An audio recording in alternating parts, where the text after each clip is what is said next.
In today's emotional roller coaster of a story, we delve into a tale of unexpected loss and the heart-wrenching aftermath as a young woman is banned from her home by her late fiance's family. Stay tuned as we unpack the layers of grief, entitlement, and the fight for closure in the face of an unthinkable tragedy. I'm going to preface this by saying that brevity is not my strong point, sorry. It was hard to know what to include, since there's a lot of backstory. If nothing else, writing this felt good because it was a very traumatic time, and getting it off my chest is helpful. Hopefully no one thinks I'm the entitled one. Also, I'm not sure how well this fits in this sub, since it's really about an entire entitled family. If you know somewhere it would be better suited for, let me know. So, my fiancé N died very unexpectedly in 2016, at the age of 35. I was 26 at the time. We lived together in a house on a few acres. I'd lived there for a couple years, and he had lived there most of his life. N's grandfather built the house, and when his grandparents died, the house was willed to their 6 children, one of whom was N's mother. When N's mother died, her share was willed to N and his 2 siblings, so N was a partial owner of the home. His aunt, R, also lived there. She was mentally unstable in many ways I won't get into, except to say that she was a serious hoarder. Consequently, the house was in disrepair. Honestly, it was not fit to be lived in and could have easily been condemned, but it was a rough time. Please spare your judgment if you can. N and I were in the process of getting an apartment when he died. Since N and R were the only partial owners living there, they paid all the property taxes and for repairs, etc. I contributed too after I moved in. It's not like N and I were just squatting there or something. A couple months before N died, R had some health issues that resulted in her being hospitalized and then moving into an apartment. That's when the entitled family, N's aunts, uncles and cousins, swooped in and started demanding that we move out so they could sell the property. Okay, fine. We were planning on moving anyway. They were really unrealistic about the timeline though.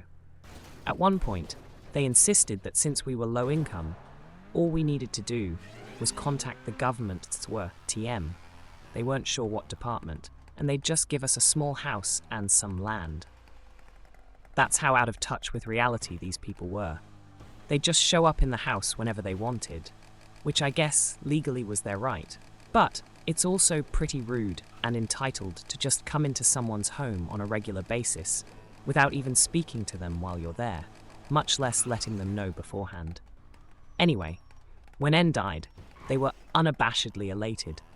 2 days after he died, I was at the house collecting some of my things when I got a text from his sister, who is an angel, so we'll call her AS, saying that they'd messaged his out-of-state uncle's wife, asking her to message AS about me because God forbid anyone be direct.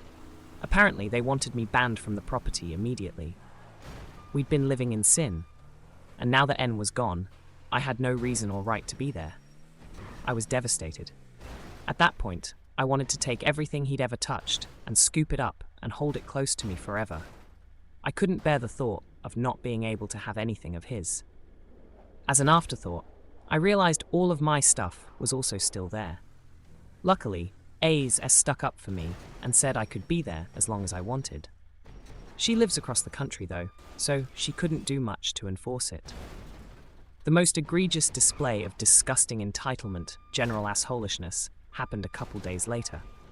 I was at the house, frantically trying to load up the car with the things that made up the life that N and I shared together, which was taxing both physically and emotionally. I was crying when N's cousin appeared in our bedroom. Smiling like I'm an old friend, she just ran into each other at Costco. Hey, isn't this crazy? N died so suddenly. He was fine a few days ago. Through tears. Yeah, it was very unexpected. Laughing, I know. Well, at least we can sell this dump now. It's then that I hear people talking and laughing in the next room. Apparently, EC had brought her teenage daughter and several of her daughter's friends to gawk at the house. Our home, where we lived and loved, was being openly mocked with zero regard for my feelings. So, when do you think you'll be gone? Me? I'm not sure. I'd like to get as much of N's stuff as possible. And Deyes asked me to get some of their mom's things. Frowning. Well, I guess I'll have to talk to AS about that. Their mom is the reason this place is so run down. Laughing again, I don't see why AS would want any of this garbage. Note that this is blatantly false, as the house had been in pristine condition until N's mother died, and R's hoarding worsened to the point that N could not keep up with it. Also, there were plenty of keepsakes and heirlooms that were not at all garbage. I'm sort of dumbfounded by this whole exchange, and way too emotionally drained to deal with it. So I just get back to what I was doing. Later that night, EC's sister messaged me asking what I'd done with R's box of plastic horses. R wanted them back immediately. Of course, I had not taken it. Why would I want a box of plastic horses? Hint, I would not. I elected not to reply. After that, they got more aggressive about me not being there because A was a plastic horse thief. N was an artist by trade, and they started just throwing away all of his drawings and taking some of the more valuable figurines he had. The last day I was there, my mom went with me. After getting the last of what I could, I just wanted to walk around the house one last time and sort of say goodbye to the place we'd spent so much time together in, a place I'd never be again. Of course, the family showed up, and my mom tried to calmly explain that I would be out soon and would not return. She tried to appeal to their sense of humanity by explaining how traumatized I was from his death and how I just needed this for some semblance of closure. But his aunt got in her face and lectured her about how N was in hell and I'd be going there too. Then my mom, who somehow managed not to knock her teeth out, reminded her that AS had told me I could be there. The aunt responded by calling the police to have me forcibly removed. We left before the police arrived. And now that's my final memory of the place where the most amazing man I've ever known taught me how to love. I'm sorry it's a bit anticlimactic, but this really was cathartic for me to write. If you've read this far, I sincerely thank you. A couple things I want to clarify. I'm a woman. The living in sin comments were just about us living together before marriage. He died of either sepsis or a pulmonary embolism.